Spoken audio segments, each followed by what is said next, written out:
ছেলেটির ছোট বিমানটি মাধ্যাকর্ষণ শক্তির বিপরীতে উঠতে পারে এবং সবচেয়ে আশ্চর্যের বিষয় হলো এর কোনো ইঞ্জিনই নেই। একদিন সে বিমানটি স্কুলে নিয়ে যায়, কিন্তু তার সহপাঠীরা তাকে নিয়ে উপহাস করতে শুরু করে। কি জঘন্য একটা বিমান, তারা বলে, সাদা এবং কুৎসিত। এমনকি তারা তার হাত থেকে বিমানটি ছিনিয়েও নেয়। যাই হোক, এরপর কি ঘটবে তা কেউ অনুমান করতে পারে না। বিমানটি নিজে থেকেই নড়াচড়া শুরু করে এবং সরাসরি ছেলেটির দিকে ধেয়ে আসে। এটি আরো অদ্ভুত আচরণ করতে শুরু করে। মনে হয় পুরো বিমানটি ছেলেটির কথা বুঝতে পারছে। সে এটিকে হালকা একটু ধাক্কা দেয় এবং পুম, বিমানটি একটি বালতির দিকে ছুটে যায়। ছেলেটি তখন আনন্দে আত্মহারা। আয়ানা তাকাতেই সে মই টেনে এনে বিমানে উঠে ছাদে চড়ে বসে বাবাকে খুঁজতে বিমানেই আকাশে যাবে সে বদ্ধপরিকর। ঠিক তখনই তার মা কাছ থেকে ফেরেন। এটা দেখে তিনি পাগলের মতো ছাদে দৌড়ে গিয়ে তাকে শক্ত করে জড়িয়ে ধরেন। ইতিমধ্যে বিমানটি ছাদ থেকে নিচে পড়ে যায়। রাগান্বিত মা তাকে বলেন যে এটি খুব বিপজ্জনক ছিল, কিন্তু চার্লি তার অবস্থানে অনড় থাকে এবং শপথ করে বলে যে তার বিমানটি সত্যিই উঠতে পারে। ভয়ে অস্থির হয়ে ক্যাথরিন বিমানটি নিয়ে স্টোরেজ রুমে রেখে দেন। চার্লি কাঁদতে ও চিৎকার করতে শুরু করে, আর এর ফলে তাদের মধ্যে বিশাল ঝগড়া হয়। হঠাৎ সত্যিই একটি বিপজ্জনক ঘটনা ঘটে। সেই বিমানটি মাধ্যাকর্ষণ শক্তিকে উপেক্ষা করে কাঁচ ভেঙে ঘরের ভেতরে ঢুকে পড়ে এবং এমনভাবে ঘুরতে থাকে যেন সেটি কোনো প্রেতাত্মার দখলে চলে গেছে। ক্যাথরিন এটিকে একটি মোপ দিয়ে আঘাত করার চেষ্টা করেন, কিন্তু তা বিমানটিকে আরো উত্তেজিত করে তোলে। এটি একটি ভৌতিক লাল আলোতে জ্বলে ওঠে, যেন এটি আক্রমণ করতে চলেছে। ক্যাথরিন আতঙ্কে চিৎকার করেন এবং চার্লি তাকে রক্ষা করার জন্য ছুটে যায়। মুহূর্তের মধ্যে লাল আলো অদৃশ্য হয়ে যায় এবং বিমানটি চার্লিরও পায়ের কাছে এসে স্থির হয়। অনেকটা অপরাধী কুকুরের মতো আচরণ করে। ক্যাথরিন বাক্রুদ্ধ হয়ে যান। তিনি কেবল তাকিয়ে দেখেন যে তার ছেলে বিমানটি তুলে নিয়ে তার ঘরে ফিরে যাচ্ছে। তিনি তাৎক্ষণিকভাবে তার বন্ধু পিয়ারকে ফোন করেন, যিনি বিমানটি তৈরি করেছিলেন। পিয়ার এলে তিনি তাকে সব ঘটনা খুলে বলেন। রহস্য সমাধানের জন্য তারা চার্লিরও ঘুমিয়ে পড়ার অপেক্ষা করেন এবং তারপর বিমানটিকে লুকিয়ে ফেলেন। তারা এটিকে সব দিক থেকে পরীক্ষা করেন, কিন্তু কোনো গোপন সুইচ খুঁজে পান না।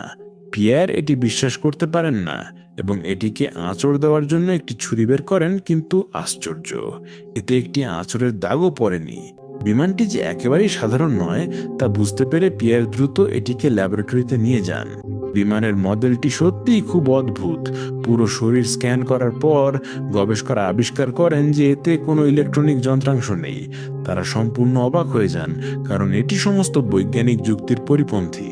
এর ছোট বিমানটিকে একটি উচ্চ ক্ষমতা সম্পন্ন ইম্প্যাক্ট টেস্টিং মেশিনের নিচে রাখেন, যা লোহার টুকরোকেও ছোট ছোট অংশে গুঁড়িয়ে দিতে পারে। কিন্তু তাদের অবাক করে দিয়ে বিমানটি কোনো আঁচড় ছাড়াই বেরিয়ে আসে, এমনকি একটি টোলও পড়ে না। সবাই অবাক হয়ে তাকিয়ে থাকে। সেই মুহূর্তে চার্লি মাঝরাতে ঘুম থেকে জেগে ওঠে। তার টয়লেটে যাওয়া প্রয়োজন ছিল। বালিশের দিকে হাত বাড়াতেই সে বুঝতে পারে যে বিমানটি নিখোঁজ। মা খুব বিরক্ত হয়ে অবশেষে স্বীকার করেন যে তিনি এটি গবেষণা প্রতিষ্ঠানে ধার দিয়েছেন। চার্লি পাগল হয়ে যায়, বাইরে দৌড়ে বেরিয়ে আসে এবং পাশ দিয়ে যেতে থাকা এক মেয়ের সাইকেল কেড়ে নেয়।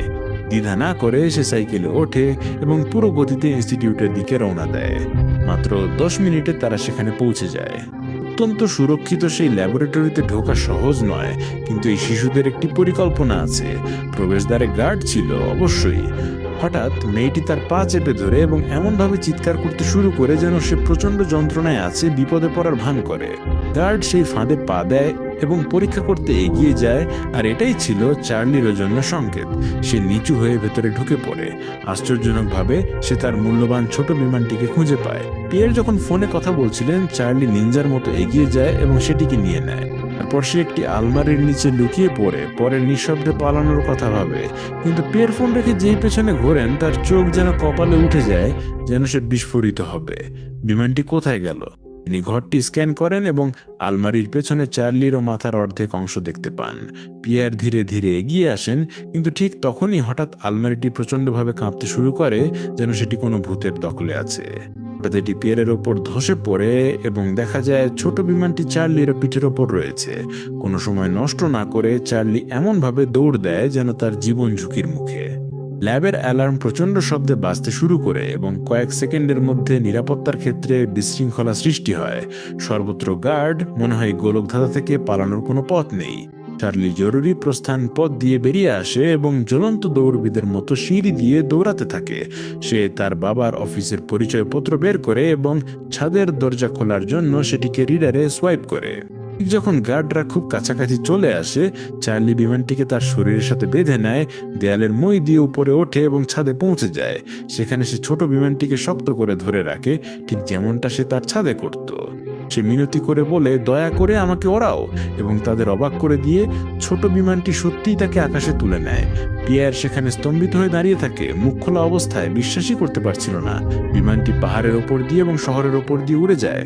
ট্রাক চালকরা অবাক হয়ে তাকিয়ে থাকে এবং তাদের একজনের বান্ধবী এতটাই ভয় পায় যে বিস্ময়ে তার মেকআপ নষ্ট হয়ে যায়। যখন তারা অবশেষে একটি নিরাপদ স্থানে পৌঁছায়, বিমানটি তাকে আলতো করে একটি বনের মধ্যে নামিয়ে দেয়। ক্লান্ত ছেলেটি সারা রাত হেঁচড়ে হেঁচড়ে চলে, প্রায় ঘুমন্ত অবস্থায়। পরের দিন দুপুরে সে একটি সিগন্যাল টাওয়ারের গোড়ায় পৌঁছাতে সক্ষম হয়। লোহার দরজা খোলে এবং কষ্ট করে উপরে ওঠে, বিমানটিকে সেখানে লুকিয়ে রাখার পরিকল্পনা করে। কিন্তু শীর্ষে পৌঁছানোর পর তার পা দুর্বল হয়ে যায় এবং সে একটি আলুর বস্তার মতো পড়ে যায়। সারা রাত পার্বত্য রাস্তায় হাঁটার পর সে পুরোপুরি ক্লান্ত। দাঁড়িয়ে থাকার মতো শক্তিও তার শরীরে নেই। ইতিমধ্যে প্রতিবেশী মেয়েটি দৌড়ে ফিরে আসে এবং ক্যাথরিনকে জানায় যে তার ছেলে আকাশে হারিয়ে গেছে। ঠিক যখন তিনি তাকে খুঁজতে যাওয়ার জন্য বের হতে যাচ্ছেন, বুম!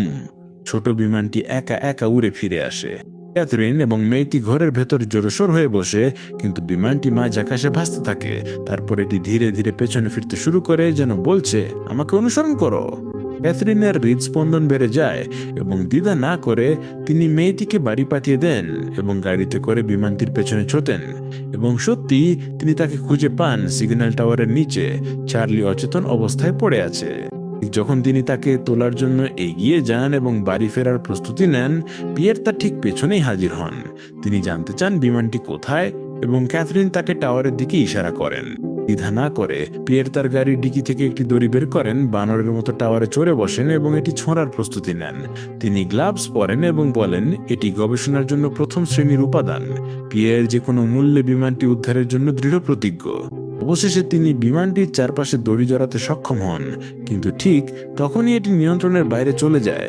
দড়িটি টেনে ধরে এবং দ্রুত পালানোর চেষ্টা করে। পিয়ের তার সমস্ত শক্তি দিয়ে দড়িটি আঁকড়ে ধরেন, কিন্তু ঘর্ষণের ফলে গ্লাভস থেকে ধোঁয়া বের হতে শুরু করে। হঠাৎ ব্যাং! টাওয়ারের অ্যাঙ্করটি ভেঙে যায় এবং পুরো কাঠামোটি নুয়ে পড়তে শুরু করে। পিয়ের কিছু বুঝে ওঠার আগেই বিমানটি বিপদের সীমা অতিক্রম করে ক্যাথরিনের কাছে চলে আসে, স্পষ্টতই চার্লির সাথেই থাকতে চায়। তিনি বিষয়টি পুরোপুরি বুঝতে পারেন। পিয়ের রাগান্বিত হয়ে চিৎকার করে ওঠেন, ওটা আমার, ওটা নড়ানোর সাহসও করবি না। কিন্তু ক্যাথরিনের তাতে বিন্দুমাত্র ভ্রুক্ষেপ নেই। তিনি অ্যাক্সিলারেটরে পা চেপে ধরেন আর পিয়ের মরিয়া হয়ে গাড়ির ছাদের ওপর লাফিয়ে পড়েন। তাকে থামানোর চেষ্টায় কাচের ওপর আঘাত করতে থাকেন। তিনি জোরে ব্রেক চাপেন এবং পিয়ের ছিটকে পড়েন। তিনি গাড়িটি চালু করে তাদের ধরার চেষ্টা করেন, কিন্তু চাবি হারিয়ে গেছে। তার কাছে শুধু হতাশায় রাগের মাথায় স্টিয়ারিং হুইলে ঘুষি মারা ছাড়া আর কিছুই করার থাকে না। বাড়িতে ফিরে যাওয়ার পরিবর্তে ক্যাথরিন তার ছেলেকে সমুদ্র সৈকতে নিয়ে যাওয়ার সিদ্ধান্ত নেন, যা তার ছোটবেলার প্রিয় জায়গা, যাতে সে কিছুটা আরাম পায়। যখন তিনি ডিকি খোলেন তখন তিনি অবাক হয়ে যান। প্রতিবেশী মেয়েটি এতক্ষণ সেখানে লুকিয়েছিল।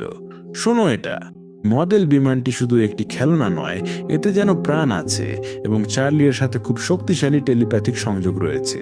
কিন্তু যখন চার্লি জেগে ওঠে, বিমানটি নিস্তব্ধ হয়ে যায়, যেন সে জানে যে সে অনেক হট্টগোল করেছে এবং তাই মৃত সেজে থাকার সিদ্ধান্ত নিয়েছে। চার্লি নিশ্চিত যে বিমানটি মারা গেছে। তাই গভীর রাতে যখন সবাই ঘুমিয়ে আছে, সে সৈকতের দিকে চুপি চুপি যায়, একটি গর্ত খোঁড়ে এবং তার জন্য একটি ছোট কবর তৈরি করে। সে একটি ইচ্ছা পূরণ করে, তার বাবার সাথে পুনরায় দেখা করা। কিন্তু ঠিক যখন সে চলে যাওয়ার জন্য প্রস্তুত, তার হৃদয় ভেঙে যায়। সে এই দুঃখ সহ্য করতে পারে না এবং বিমানটিকে কবর থেকে তোলার জন্য মাটি খোঁড়ে, কেবল এটি আবিষ্কার করার জন্য যে গর্তটি খালি। চার্লি পাগলের মতো তার বন্ধুর খোঁজে মাটি খুঁড়তে থাকে এবং হঠাৎ সে তার পেছনে কারো উপস্থিতি অনুভব করে। সে ঘুরে তাকায় এবং তার বাবাকে দেখতে পায়, ঠিক সেখানে দাঁড়িয়ে আছেন। তার বাবা তার দিকে এগিয়ে আসেন এবং চার্লি প্রায় তাকে তার সমস্ত শক্তি দিয়ে জড়িয়ে ধরে মিনতি করতে থাকে যেন তিনি আবার চলে না যান। জানা যায় যে চার্লিরও বাবা ছিলেন একজন পাইলট, সবসময় তার কাজে ব্যস্ত থাকতেন এবং খুব কমই বাড়িতে থাকতেন। বড়দিনের সেই দিনে তিনি চার্লিকে একটি মডেল বিমান উপহার দিয়েছিলেন, যদিও সে একটি সাইকেল চেয়েছিল। আর বাবা পরের বড়দিনে একটি কিনে দেওয়ার প্রতিশ্রুতি দিয়েছিলেন, কিন্তু সেই বড়দিন আর আসেনি। কয়েকদিন আগে চার্লিরও বাবার একটি মর্মান্তিক বিমান দুর্ঘটনা ঘটে এবং সেই মডেলটি ছিল তার শেষ উপহার। এ কারণেই চার্লি রাত দিন এটিকে আঁকড়ে ধরে রেখেছে। যখন সে দেখেছিল যে বিমানটি রাতে নিজে থেকেই নড়ছে, তখনই সে বুঝতে পেরেছিল যে বিশেষ কিছু ঘটেছে। চার্লি তার বাবাকে খোঁজার জন্য সেই বিমানটি নিয়ে যাওয়ার স্বপ্ন দেখেছিল এবং এখন সবকিছু অর্থবহ হয়ে ওঠে। তার বাবার আত্মা সব সময় সেই বিমানটির সাথেই ছিল, এমনকি সেই অ্যাক্সেস কার্ডটিও তার বাবার ছিল। বিমানটি কেন তার মায়ের ওপর আক্রমণ করেছিল তার কারণ হলো তারা সেটিকে চার্লিরও কাছ থেকে দূরে আটকে রেখেছিল। চার্লিরও বাবা তার চুলে হাত বুলিয়ে বলেন, শোন চ্যাম্পিয়ন, তোমাকে আমার জন্য তোমার মায়ের খেয়াল রাখতে হবে। তাকে বলো যে আমি তাকে খুব মিস করছি, আর যখনই আমাকে মিস করবে তার দিকে তাকাও, আমি সেখানেই থাকবো, তোমার খেয়াল রাখবো। যাওয়ার আগে তার বাবা তাকে বলেন, চলো আমাকে সেই হাসিটা দেখাও যা আমি খুব ভালোবাসি। চার্লি তাকে সবচেয়ে বড় এবং উজ্জ্বল হাসি উপহার দেয়। তারপর তার বাবা একটি ছোট নৌকা সমুদ্রে ঠেলে দেন, সেটিতে ওঠেন এবং ধীরে ধীরে কুয়াশার মধ্যে অদৃশ্য হয়ে যান।